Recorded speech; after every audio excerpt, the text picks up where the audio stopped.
bahwa di sini ada jebakan Batman dari pihak-pihak tertentu, baik itu oposisi maupun orang dalam sendiri. Kenapa? Begitu susah mendadak Pak Jokowi tergoda untuk bicara mengenai 3 periode atau perpanjangan pemilu, bisa dipastikan bahwa akan terjadi kerusuhan atau demo di mana-mana.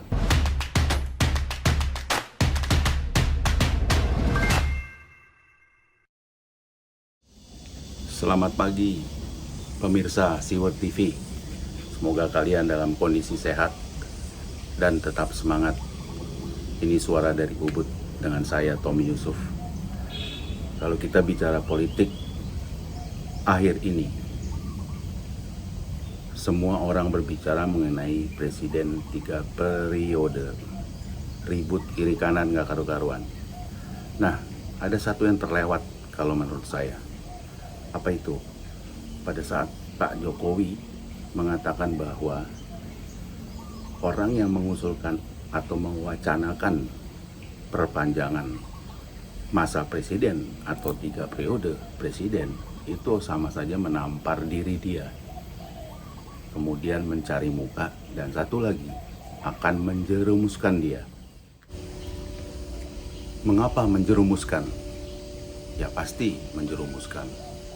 Pak Jokowi bukan orang yang gegabah mengikuti wacana-wacana yang tidak konstitusional. Kita masih ingat, atau kita balik ke sejarah tahun 98, bagaimana kejatuhan dari Pak Harto atau Orde Baru, di mana Pak Harto dibisiki orang di sekelilingnya, para menterinya, orang-orang kepercayaannya, semua mengatakan kepada Pak Harto bahwa Pak Harto masih diterima oleh masyarakat.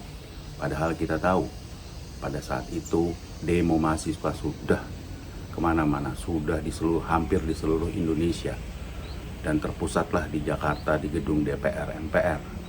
Di hari penuh sejarah untuk Indonesia. Pada hari ini 23 tahun yang lalu, puluhan ribu mahasiswa menduduki gedung DPR MPR. Para mahasiswa memenuhi halaman hingga kubah gedung DPR. Aksi ini menjadi demonstrasi terbesar yang pernah dilakukan mahasiswa selama 30 tahun terakhir di gedung DPR MPR. Secara bergelombang, masyarakat sudah tidak menerima Pak Harto, tetapi manusia-manusia di sekelilingnya, menteri-menterinya, penasihat-penasihatnya masih mengatakan seperti itu, bahwa dia masih diminta untuk memerintah 5 tahun lagi. Dan apa yang terjadi? Mahasiswa menguasai gedung DPR MPR dan akhirnya memaksa Pak Harto mundur, turun tahta. Itu yang terjadi. Untungnya Pak Jokowi dari awal sudah mengatakan dengan tegas menolak semua wacana-wacana tersebut. Pak Jokowi seorang pemimpin yang tidak gila kekuasaan, tidak gila harta. Bagi Pak Jokowi yang ada hanyalah membangun negara dan bangsa, mensejahterakan rakyat dengan kerja, dan kerja. Keinginan masyarakat yang namanya teriakan-teriakan seperti itu kan sudah sering saya dengar. Tetapi yang jelas, konstitusi kita sudah jelas. Kita harus taat, harus patuh terhadap konstitusi. Setelah kita diterpa oleh pandemi selama hampir 2 tahun ini, kemudian muncul wacana seperti ini. Ini ada apa sebetulnya? Setelah itu terjadilah peristiwa yang kita nggak sangka-sangka, peperangan antara Rusia dengan Ukraina, dan itu makin membuat dunia sulit. Indonesia terkena dampaknya. Nah, setelah wacana itu keluar, kita bisa lihat mendadak ada hal aneh terjadi. Apa itu? Minyak goreng langka dan langka. Semua ibu-ibu berteriak, semua orang-orang berteriak. Bahkan kita bisa melihat kondisi di mana mereka mengantri untuk mendapatkan minyak goreng murah. Hal ini kalau kita kaitkan dengan zaman dulu Orde Baru, Orde Lama, terjadilah kelangkaan. sumber pangan, dan lain-lain. Orang mengantri di mana-mana. Itu bisa terlihat dari sejarah Orde Lama, zaman Bung Karno. Nah, inilah yang saya mau katakan, menjerumuskan itu tepat sekali.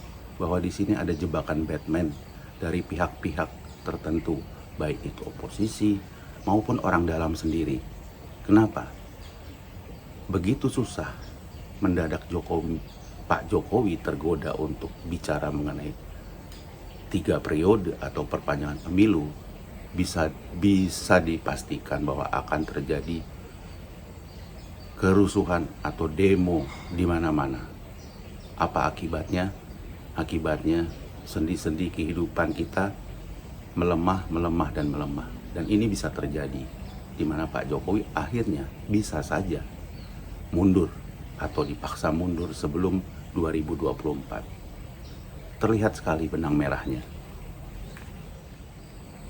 Nah, siapa kira-kira kelompok atau pribadi yang membuat ini semua bisa terjadi? Ini tidak main-main. Ini benar-benar suatu skenario yang diatur dengan cermat dan membutuhkan dana yang cukup banyak. Jadi tidak mungkin kalau itu adalah dari kelompok mahasiswa yang sekarang mungkin mahasiswanya sudah tidak lagi utuh membela rakyat sehingga dijuluki mahasewa. Pasti ada kelompok atau orang-orang pribadi yang memang menginginkan ini semua terjadi, baik itu dari luar pihak oposisi maupun jangan-jangan dari dalam lingkungan Pak Jokowi sendiri yang sering disebut-sebut Brutus itu.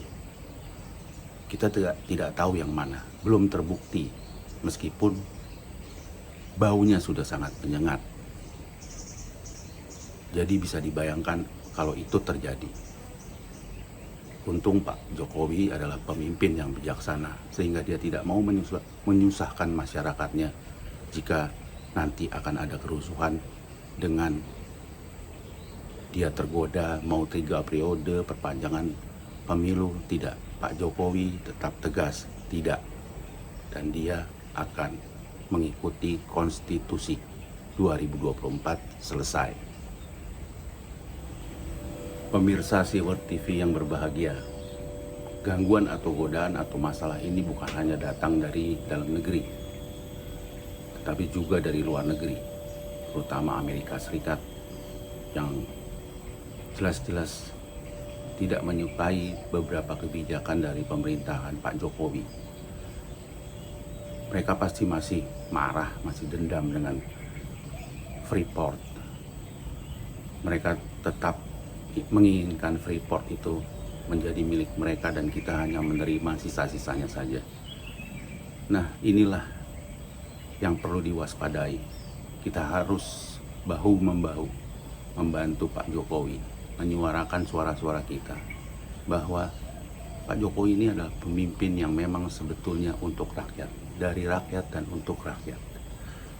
Dia adalah presiden terbaik kita selama ini. Jadi kita wajib untuk mendukung, wajib untuk membela. Demikian suara dari Ubud. Terima kasih. Saya Tommy Yusuf pamit.